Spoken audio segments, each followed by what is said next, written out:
안녕하세요. 오늘은 우리 마음속에 그어놓은 마음의 벽이 우리가 성공하는데 얼마나 방해물이 되나, 이걸 사례를 들어서 좀 여러분과 같이 공유하는 시간을 갖도록 하겠습니다. 아, 독일계 교육 심리학자인 레빈이 실제로 실험을 좀 했습니다. 실험을 했는데 큰 물고기들하고 작은 물고기들을 같이 한 어항에 이제 넣는 거죠. 그러다 보니까 이제 먹고 살기 위해서 큰 물고기들이 이제 작은 물고기들을 이제 섭취하게 되는 그런 과정으로 이어졌겠죠. 그런데 이제 어느 날 거기에 이제 유리벽 또는 아크릴 벽으로 좀 막았습니다. 분리를 작은 물고기와 큰 물고기를 좀 분리를 시켜놨는데 그러다 보니까 이제 큰 물고기들이 작은 물고기를 섭취하려고 그렇게 달려들다 보니까 이 자꾸 유리벽에 부딪히잖아요. 그러다 보니까 이거 우리가 섭취할 수 없는 그런 적이구나, 먹을 수 없는 거구나 하면서 이제 사람으로 말하면 이제 고정관념에 빠지게 되는 거죠. 그러다 보니까 어떻게 되겠습니까? 결국은 큰 물고기들이 노력하지 않고 이제 뭐 굶어서 죽어버리는 그런 이제 실험을 좀 했었는데요. 그거 말고도 이 레빈이 실험 이 중요한 이론 중에는 변화 관리 3단계 모형을 갖다가 발표를 했는데요. 맨 첫 단계가 이제 언프리징 해가지고 해빙입니다. 우리 냉동실에 보면은 직육면체에 얼음이 있지 않습니까? 그걸 물로 만들려면은 녹여야 되겠죠. 그게 이제 해빙 단계고요.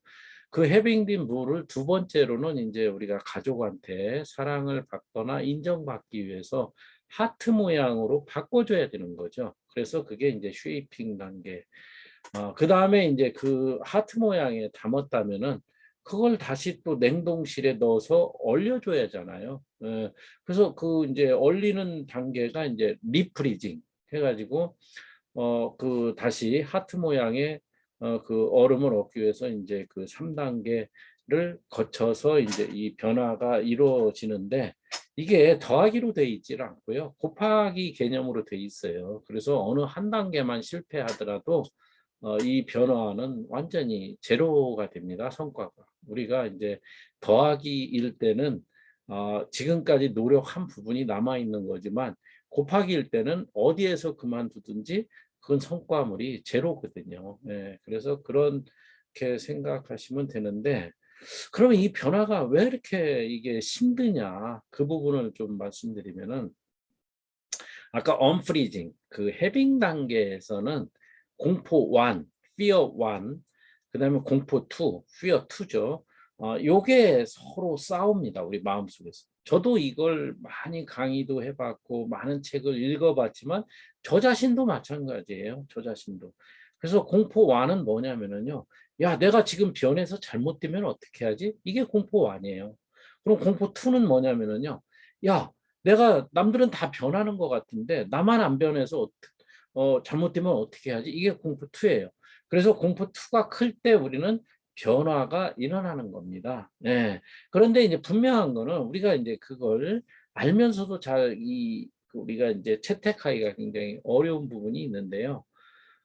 분명한 거는 공포 1은요, 그대로 가만히 있으면 100% 죽습니다. 그런데 이제 공포 2는요, 죽을 수도 있고 살 수도 있어요. 그러니까 이제 성공할 수도 있고 실패할 수도 있다라는 이야기죠. 그렇다면은 당연히 공포 2를 우리가 초이스를 해줘서 변화를 시작해줘야 되는데 그게 어렵다는 이야기거든요. 그만큼 어렵기 때문에 우리가 변화 관리는 영웅들만이 변화 관리를 하는 거다라고 이렇게 빗대서 이야기하기도 하거든요. 실제로 실제 사례로 이제 뭐 외국 사례에서 1988년도에요. 영국 해협에서 그, 유조선에 불이 났어요. 불이 났는데 168명이 죽고 한 명이 살았습니다. 한 명이 살았는데 그건 이제 공포 1과 공포 2의 그 싸움이었죠. 공포 1은 뭐였냐면은 나는 수영을 못하고 또는 뭐 그 저체온증 또는 상어밥이 되는 뭐 이런 것들이 너무 두려운 거죠. 근데 이제 사실은 뛰어내리는 게 이제 공포 2인데요. 뛰어내리면은 그거는 이제 뭐냐면은 이제 그 살 수도 있고 죽을 수도 있는 거거든요. 예, 이게 이제 공포 2죠. 그러면 공포 2는 뭐냐면 배 가만히 있다가 불에 타 죽는 거죠. 예, 그래서 딱 한 명만 이제 그 변화를 선택해 가지고 살아난 실제 그 실화이기도 하고요. 그다음에 이제 신화에서도 이런 사례가 있죠. 예. 그 여러분들 뭐 트로이 전쟁의 영웅 하면은 이제 오디세우스가 떠오르지 않습니까? 오디세우스의 아들이 이제 텔레마쿠스가 있는데 그 텔레마쿠스를 누구한테 맡기고 전장에 나갔냐면은 멘토라는 친구한테 맡기고 나갔죠. 그래서 요즘 뭐 이제 멘토, 멘티 이런 개념이 거기서 나온 거거든요. 그래서 이제 트로이에서 전장에서 이제 승리를 하고 돌아오는데 이제 물이 떨어져 가지고 식수를 구하기 위해서 무인도에 이제 상륙을 했는데 거기에 이제 거인의 식인종 괴물이 사는 거예요. 등치로 따지면 뭐 어마어마하죠. 그러니까 이제 다 잡혀가지고 동굴에 갇히게 되죠. 갇히게 돼서 이제 하루에 한 명씩 이제 뭐 거기 식량으로 사용이 되겠죠. 식인종이니까. 예. 그런데 이제 오디세우스 대장이지 않습니까? 야, 이거 우리 한번 싸우자 하니까 부하들이 아유 이거 싸우다가 미리 더 죽는 거 아닙니까? 그러니까 오디세우스가 야, 가만히 있으면 100% 죽는데 우리가 싸우면은 죽을 수도 있고 살 수도 있는 거 아니냐? 우리가 이기면 사는 거다. 그게 이제 공포 2가 공포 1을 누르는 과정이거든요. 그래서 실제로 이제 술을 먹게 하고 술 취했을 때 이제 말뚝을 깎아가지고 눈 한쪽 눈이 이제 좀 애꾸눈이었었는데 그쪽까지 못 보게 하고 이제 양을 타고 이제 뭐 탈출에 이제 성공하는 그런 이제 신화에서 우리가 읽을 수 있는 그런 이제 사례도 사실은 이게 변화가 얼마나 어려운가 공포 1과 공포 2가 이게 교차하는데 그 공포 2를 초이스하는 게 얼마나 어려운가 그걸 보여주는 거거든요. 실화는 진짜 이야기 팩트고요. 신화는 뭐 사실일 수도 있고 뭐 그게 꾸며낸 이야기일 수도 있고 그건 뭐 우리가 그렇게 이제 신화적인 부분은 그렇게 우리가 이제 해석을 좀 하지 않습니까? 그러면 여기서 이제 고정관념으로 한번 들어가 볼게요. 우리가 이 마음의 벽 또는 머리, 이 생각의 벽, 음, 우리가 이제 조직에서 이 조직을 좀 바꾸려면 세 가지가 바뀌어야 돼요. 뭐가 바뀌어야 되냐면 시스템 바꿔줘야 되고요.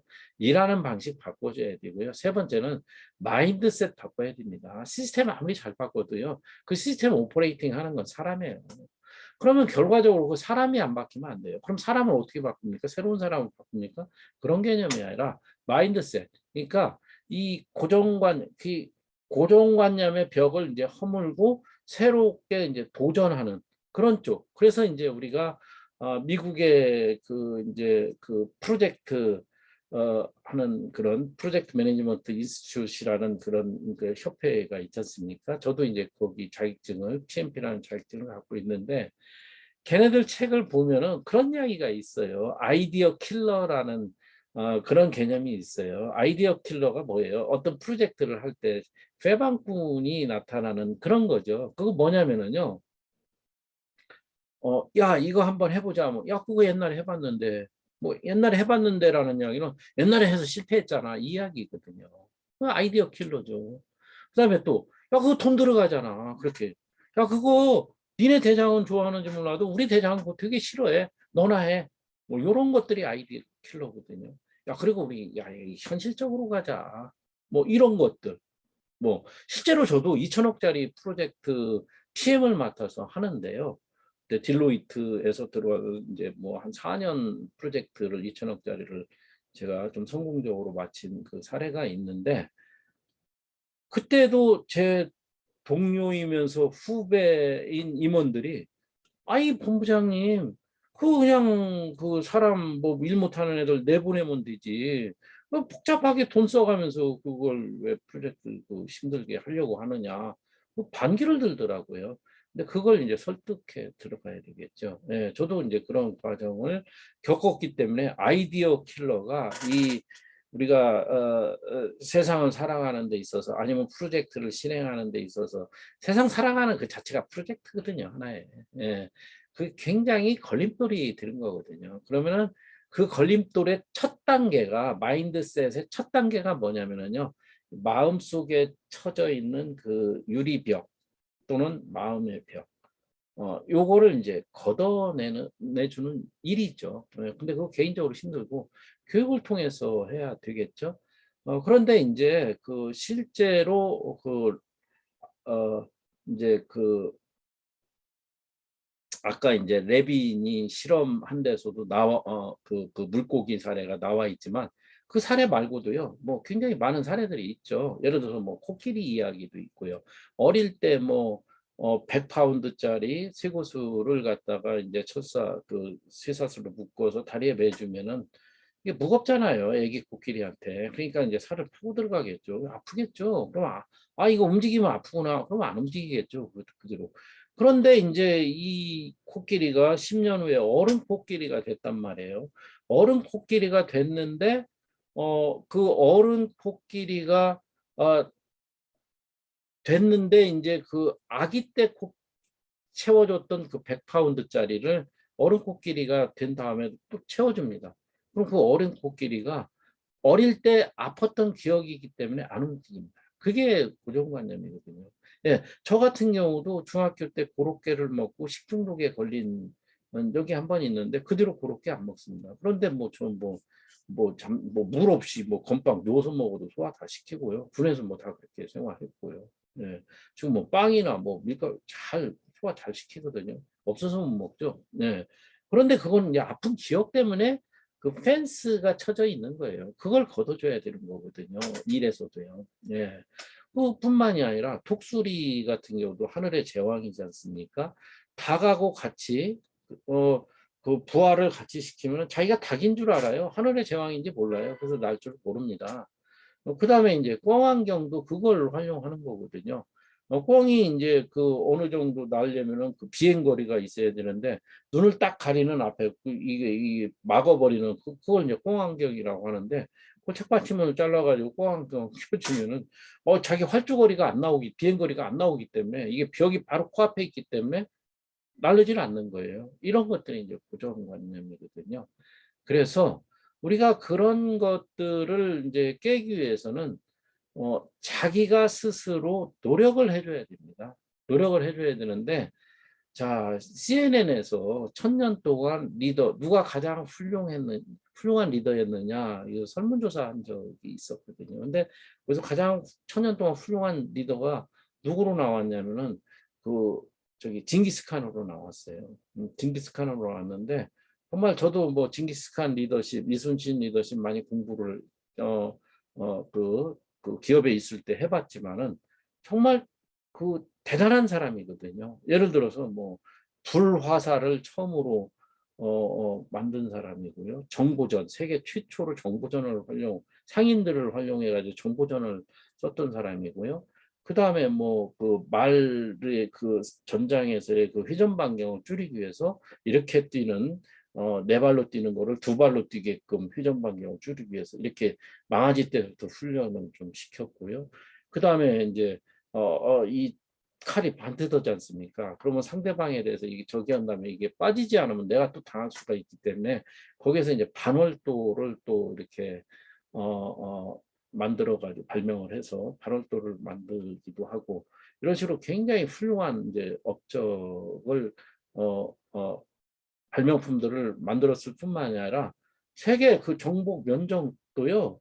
그 뭐 시틀러라든가 알렉산더라든가 또 뭐 또 한 명 그 아주 있는데 그 세 명이 정복한 면적보다도 더 넓은 777만 평방을 권한 위임, 요즘으로 말하면 인파워링을 통해서 세계를 정복한 사람이거든요. 예.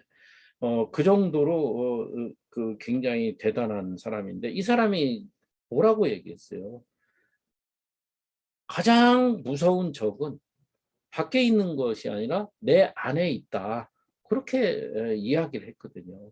결과적으로는 자기 마음속에 있는 그 어떤 저기 그 울타리를, 그 벽을 깨트리지 않으면은 세상 밖으로 나갈 수 없다라는 이야기겠죠. 네. 그래서 이제 그 제가 그 성공하는 조직의 그 이유 만들기에서도 사실은 일이 한 번 보고서나 제가 이제 강철 부대 24인을 전부 존경한다 이런 표현을 좀 썼었는데요. 그 중에서도 이제 두 사람을 제가 실명을 좀 거론했죠. 한 번 봤으니까요. 한 번인가? 두 번? 2회까지 봤나? 하여간 제가 보고서나 이제 그때 깜짝 놀란 게 이제 UDT의 육준서가 야, 그거 제가 볼 때도 우리가 이제 저도 뭐 운동을 굉장히 많이 한 사람이지만 완전히 탈진 상태까지 간 상태에서 그 10m 밧줄 타는 거 힘들거든요. 그때 타이어 메고 뭐 철조망 통과하고 타이어 메고 달려가가지고 타이어도 굉장히 무거운 거던데 하다가 이제 심에 붙여서 떨어진 거죠. 그럼 웬만한 사람도 포기하지 않습니까? 근데 다시 도전하겠습니다. 도전을 하지 않는 그 자체가 최악 아닙니까? 얼마나 멋있습니까? 제가 이름을 좀 거론해줬고요. 두 번째 이제 박준호 상사 같은 경우 야, 이 대단하죠. 안정된 그 직장을 어떻게 보면 이제 안정된 직장입니다. 그걸 이제 그 뭐 한 5년 정도 그거만 기다려주면 되는데 그걸 버리고 지금 코로나 시대에 굉장히 어려운 시대에 새로운 그런 어떤 어, 어, 걸림돌이 될 수 있는 그런 그러니까 코로나가 걸림돌이 된다는 이야기예요. 자기 짭을 바꾸는 데 있어서 그럼에도 불구하고 과감하게 버리고 직업을 전환해서 나올 수 있다라는 거. 그거 다른 사람 그렇게 쉽게 못합니다. 그거 한 거 보니까 아이 나도 그거 안 돼요. 그거 선택하기 그 쉬운 일 아니거든요.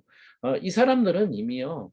나중에는 제가 이제 뭐 14일까지 다 현재는 본 상태이기 때문에 24인을 모두 이름을 거론해주면서 한마디씩 다 해주고 싶더라고요. 야, 다 존경하고 싶어요. 또 그 중에서 또 한 명 또 뭐 다 언급하고 싶으면 김범준 씨 같은 경우, UDT 김범준 씨 같은 경우는 또 어때요? 야, 이 대단하더라고요.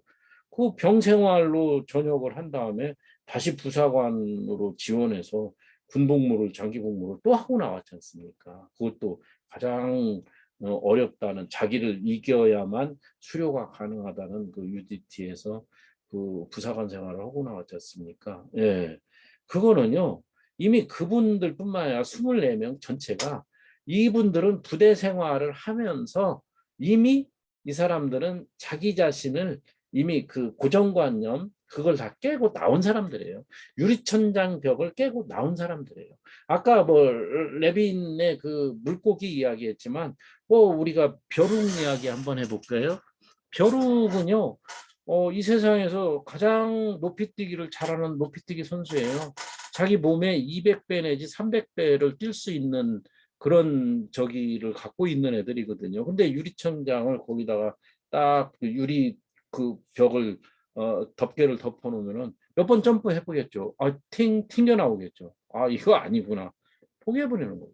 그래서 우리도 미가도 똑같아요. 우리가 보면은 특히 좀 아쉬운 거는 이 영업직이라는 게 우리나라에서 경시받는 그 자체가 저는 굉장히 좀 이건 좀 바뀌어야 되지 않느냐. 정말로 영업직이 좀 우대받는 이게 굉장히 고상한 직업이거든요. 그래서 미국 사례에서 보면은요.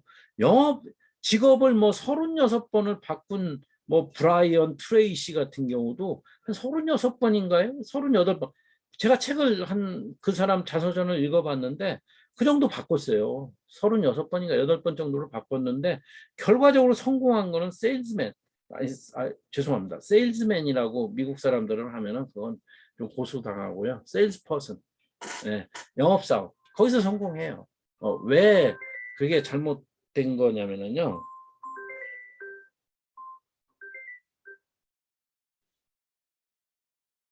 그게 왜 잘못된 거냐면은 음, 그 성차별을 한다. 이렇게 훌륭한 영업직이라는 그 직업을 왜 여성들을 빼놓고 세일즈맨 남성들만 지칭을 해주냐 해서 교과서에 원서에도 항상 세일즈 퍼슨 또는 세일즈 피플 또는 프론트 라인 뭐 이런 식으로 표현이 돼요. 그래서 그 영업사원들이 우대받는 그런 사회가 돼야지 되는데 정말 근데 우리는 좀 경시받는 그런 업종이 돼 있지 않습니까? 그런데 처음에 이제 영업직에 나갔을 때 한두 번 현장 필드에서 실패를 하면은 그 아이스 브레이크라고 그러죠. 그런 걸 깨지 못하고 이제 그 실패하게 되면은 그 사람은 그냥 도태돼 가지고 영업직을 떠나버리는 뭐 그런 결과, 그런 걸 저는 많이 지켜봤거든요. 예. 그런데 그런 사람들이야말로 그 저기를 그 마음의 벽을 깨트리고 나와야 돼요. 나오면은 정말 훌륭한 그런 그 대한민국의 어떤 그 인재라고 할까요? 그쪽에서 이제 성공할 수 있는 그런 기틀이 마련되는 거죠. 예.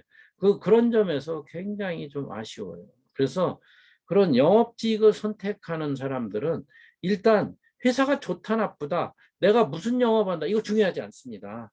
중요하지 않고 자기 자신과의 싸움에서 이길 수 있는, 예, 그런 자세가 필요한 거예요. 예, 우리가 이제 강철 부대를 보다 보니까 뭐 12화인가 13화에서도 이진봉 그 팀장이 그 707에 멋있더라고요. 그 친구도 참 다 얘기 다 24명 다 해드리고 싶어요. 정말 멋있는 게 우리는 SS하고 싸우는 게 아니라 우리는 우리 자신과의 싸움, 이게 맞는 말이거든요. 예, 그게 자신을 이기면은요 경쟁자가 그건 상관이 없어요. 다 이길 수 있는 거거든요. 자기 자신과의 싸움에서 밀리기 때문에 그게 안 되는 거거든요. 예. 이제 그런 부분들. 그리고 이제 아까 어차피 초기에 제가 레빈 이야기를 했으니까 좀 이어서 제가 변화 관리를 좀 묶어서 말씀을 좀 드리면은요. 자, 레빈이 이제 그 3단계에 대해서 좀 말씀을 좀 했거든요. 앞에서 이야기했듯이 그 이제 그 언프리징, 해빙, 그 직육면체의 얼음을 녹여야 되는 단계. 여기서는 공포 1과 공포 2가 겹친다. 공포 2가 이겨야 우리가 그걸 극복할 수 있다. 앞에서 이야기했지만 그 다음에 이제 두 번째로는 쉐이핑, 그걸 하트 모양으로 바꿔줘야 된다. 왜? 우리 가족한테 인정받고 칭찬받기 위해서. 그때는 이제 그 목표가 뚜렷해야 됩니다. 여러분들이 가장인데 목표가 없다면은 우리 아이들이 우리 가장한테 배울 게 뭐가 있겠습니까? 여러분들이 미국 가는 비행기를 탑승했는데 조종사가 미국 가는지 모르고 어디 가는지 모르고 조종하고 있다면 여러분들 얼마나 그 비행기 안에서 불안하겠습니까? 똑같아요. 그리고 마지막에 이제 그 리프리징, 다시 얼리는 단계에서는 세 가지 타입이 있어요. 아까 말씀을 좀 보충해서 드리면은 세 가지 타입. 톡, 떠, 톡. 말로만 하는 타입입니다. 제가 임원 생활할 때 평가할 때 가장 편한, 평가 안 해주면 돼요. 말로만 하고 행동 안 움직이거든요. 평가 좋을 리가 없어요. 아무리 뭐 역량, 뭐 저기 능력이 뛰어난 친구라도 성과가 나올 수가 없거든요. 그 다음에 이제 두 번째 타입이 워크더 워크 스타일이에요. 이 사람은 정말 성실하고 열심히 해요. 그래서 평가할 때 굉장히 힘든 타입입니다. 열심히는 하는데 성과가 못 따라오거든요. 그래서 이런 사람은요, what to do 내지는 how to do를 하나하나 이렇게 지도를 해주시면 됩니다. 예, 그 리더가 방향을 제시해주면은 성실성 있고 행동형이기 때문에 잘 따라오기는 하거든요. 전략이 없어서 그렇지. 그래서 이런 친구를 그냥 놔두면 일은 하는데 이제 시간 낭비가 돼버리거든요. 첫 번째 타입은 이제 시간, 그런 사람은 이제 뭐 꿈만 꾸는 거죠. 말로만 하니까. 예. 그리고 이제 가장 그 이상적인 형이 이제 그 리프리징 방에서 이상적인 세 번째 형이 뭐냐면은 그 톡 더 웍입니다. 여기서 톡은 스트래티직인데요. 전략을 세우고 행동으로 옮기는 스타일이죠. 그래서 이런 스타일들은 그냥 인파워링 해주면서, 그러니까 권한 위임을 해주면서 그냥 모든 걸 다 맡겨줘야 됩니다. 그래야 고성과로 연결이 돼요. 이런 스타일을 갖다가 자꾸 위에서 보스랍치고 간섭하고 뭐 시비 걸고 뭐 어떻게 해라 저렇게 해라 하면은 성과 안 나옵니다. 예, 그냥 하라는 것만 잘 따라서 할 뿐입니다. 예, 그래서 그 유형별로 이렇게 잘 그 조직을 관리해 들어가면은 여러분들도 조금 좋은 성과를 얻는 그런 어떤 리더 내지는 매니저로 좀 바뀌지 않을까. 그거보다 더 중요한 거는 어, 일하는 방식, 시스템 다 바꿔도 마지막으로 마인드셋, 종업원들의 마인드셋이 안 되면은 이게 이제 성공하는 조직이 될 수 없기 때문에 마인드셋 첫 단계는 마음의 장벽, 유리천장, 마음의 틀 이런 것들을 깨는 데서부터 시작하는 겁니다. 예, 감사합니다.